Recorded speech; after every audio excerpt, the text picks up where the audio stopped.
So we're back again, and we're going to tap into stablecoins again. And the reason I keep bringing this up is because the conversation is everywhere.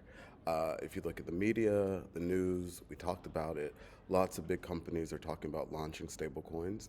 And so I'm curious, does this help XRP? Is this something against XRP? And we're just going to explore it.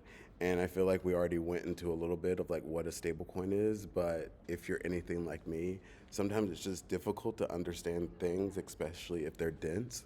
And I believe this is really dense stuff, but it's really important.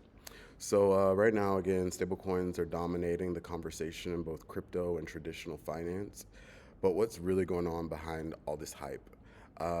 Today, we're going to dig in more into what a stablecoin actually is, why banks and institutions are so interested in stablecoins, and how this growing movement ties into Ripple and XRP exactly. So, I mentioned it briefly yesterday, but XRP, Ripple, launched their own stablecoin.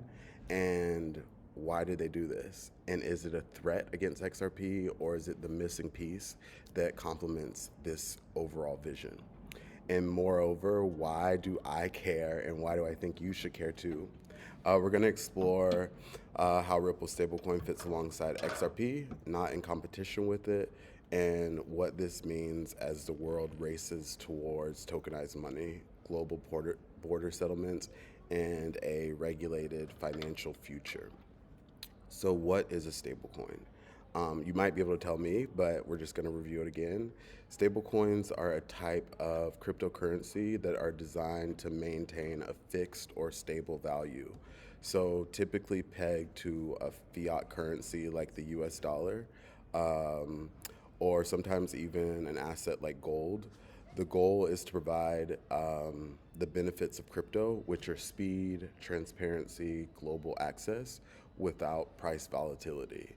So basically, if I send you money with a cryptocurrency, because of how the market moves, I might want to send you $100, but before you get it, the $100 could either go down significantly or go up exponentially, and it could be a loss for either both of us or one of us.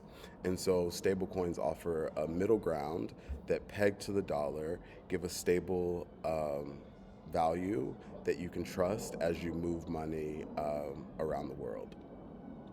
So, crypto offers traceability, speed, and borderless utility.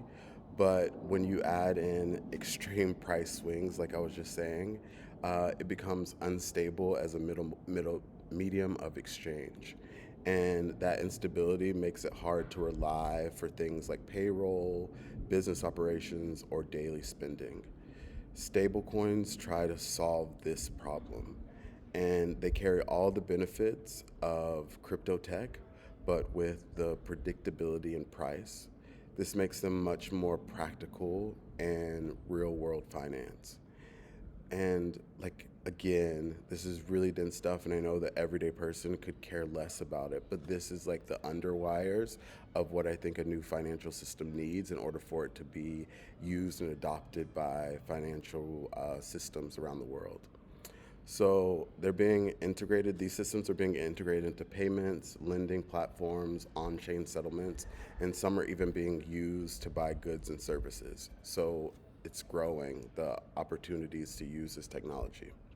That being said, just because something is called a stablecoin doesn't mean the price will always be stable. On secondary markets, prices can fluctuate, and in some cases, the reserve backing of the coin may not be sufficient to cover all redemptions, meaning if you want to take money out, it might not be there.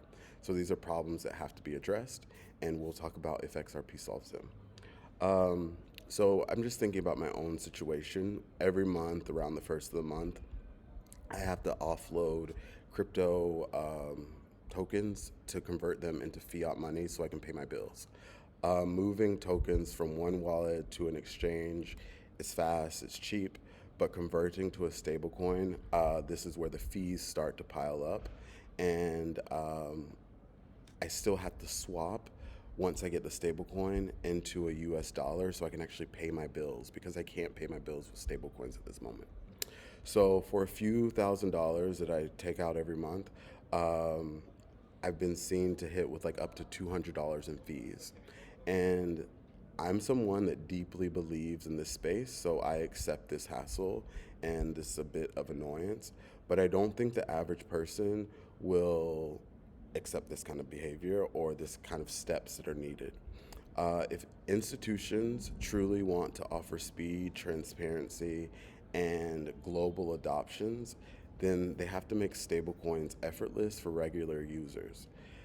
That's where the infrastructure needs to evolve, removing the friction between digital money and the fiat world. And this is where I think it becomes interesting. So, interoperability is like a super key feature of this, which is the ability to move seamlessly between digital assets, a neutral bridge currency, and stable fiat pegged tokens. Meaning I can take my cryptocurrency and then go to the store and buy coffee. And it's seamless, effortless, no problem. We're not there yet, but we're headed there. Imagine one day that you can get paid in a stablecoin, spending it instantaneously or sending large sums of money across the world, all without needing a dozen steps or hidden fees. That's what this space is aiming to do. So, why has Ripple or XRP created this stablecoin called RLUSD? And I go immediately to their white paper to find the answer. And the first line on the white paper is super reassuring for someone like me. It says the stablecoin for the Internet of Value. And the Internet of Value is Ripple's pure vision, where money moves as easily as information does today. Ripple's goal isn't to disrupt traditional finance, which most cryptocurrencies, they just want to disrupt and create a new system. But Ripple wants to actually work within current systems of legacy financial systems. They want to modernize infrastructure, expand access to underdeserved markets, and provide compliant blockchain-based financial tools. They're doing this by building with governments, central banks, and regulators. And because of this approach, they hold licenses in some of the top financial jurisdictions in the world, including New York, which is thought of to be like one of the top financial regulators worldwide. Also Singapore, Ireland, the Cayman Islands, and now the UAE. They're also offering monthly third-party audits to verify one-to-one backing of the US dollar to the RLUSD. This level of transparency is crucial if stablecoins are going to win trust globally. And I don't think we have any companies now that offer monthly up-to-date audits of what's in their reserves and how they're spending their money and where the money's going. This level of transparency is something I think is going to change the way the world moves. So, XRP and RLUSD, are they the same? Are they different? They're actually completely different, or not completely different, but they serve different purposes. XRP is a bridge currency, ideal for converting between different fiat currencies, meaning euros, dollars, the yuan, all these kind of currencies around the globe. RLUSD, however, is pegged to the US dollar, ideal for domestic sending of money or dollar to dollar transactions. So if a business wants to send money from Japan to France, XRP is useful for bridging the yen to the euro. This is simple. But if a company is paying vendors in the US, RLUSD is more efficient. For example, I was thinking of AT&T, the phone company. Say they want to use digital assets as for its payroll. It could pay global employees in XRP or USD or RLUSD, depending on what's more useful in each region. But some jurisdictions might not support certain stablecoins just yet, which is where XRP's universal bridging capability remains super important. So it isn't a replacement, it's simply a complementary system. So, bridging with stablecoins, are we building bridges or are we building islands? Will institutions build isolated stablecoins that don't connect with each other, or will they build on systems that are interoperable, regulated, and globally connected? Ripple is betting on the second, and I'm betting on Ripple. RLUSD will launch on Ethereum and XRP Ledger, giving access to developers, liquidity, and users across two major ecosystems. Other blockchains like Cardano have even begun planning integrations with RLUSD, signaling growth, demand, and compliant stablecoins. And basically, I know all this is super dense, but it basically is saying that because of Ripple's commitment to regulatory clarity and commitment to interoperability, the users that it has access to serve and allow for them to build on top of is ginormous. And so would you want to be a company like JP Morgan that launches a stablecoin, and yes, your consumers can use it, but they can't use this token outside of your system? Or do you want to be like Amazon that builds on top of XRP in their stablecoin system, and that way your stablecoin becomes interoperable with so many other systems? So there's all of this that is happening. The building of RLUSD, XRP as a whole. Does this strengthen XRP's use case or does it weaken it? And it's always so easy to focus on like the upside with everything, but let's address the potential concerns as well. The US dollar-backed stablecoin still relies heavily on trust in the US financial system. With the current political instability, is this a solid enough foundation? Maybe, maybe not. But Ripple's architecture allows for future diversification, potentially backing RLUSD with other assets over time, like gold, silver, and other fiat currencies. I think this is a huge opportunity that will give global trust to a new emerging system. So, as I said, right now we're going through this global push for regulated digital money. We're seeing this with regulations being passed in the US and Europe and other jurisdictions around the world. And we're entering a new phase of finance, in my belief.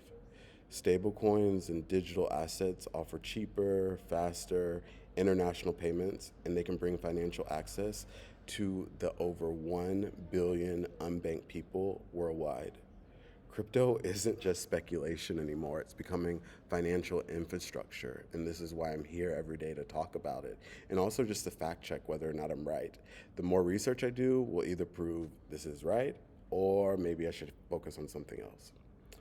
So, what does all this mean for the future? We're moving into a system where money is siloed. We're moving from a system, I apologize. We're moving from a system where money is siloed. It works on its own and independent systems. It's slow and it's opaque, meaning it's not very easy to trace and understand. And we're moving into a new system where money moves instantaneously, globally, and with traceability. This shift benefits regulators, institutions, and users alike, and it cuts out inefficiencies. It opens up new business models, which means we don't know what we don't know. This, again, and I say this all the time, but this is like trying to understand how to download an app and update it on your phone when the internet was created and we're just figuring out what an email was. And so we don't know what we don't know yet, but I think we're headed in a really cool direction. And all this allows financial systems to plug into each other like never before. So, this isn't just about price, it's about positioning. It's about understanding what are going to be the pipes that these financial systems lay on top of to move money effortlessly, quickly. Is it going to work? So, I think I have enough information to come back again tomorrow.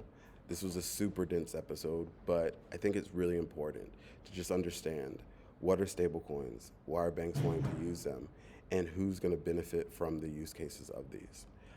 Thanks so much for joining me. Have a great evening, and See you tomorrow.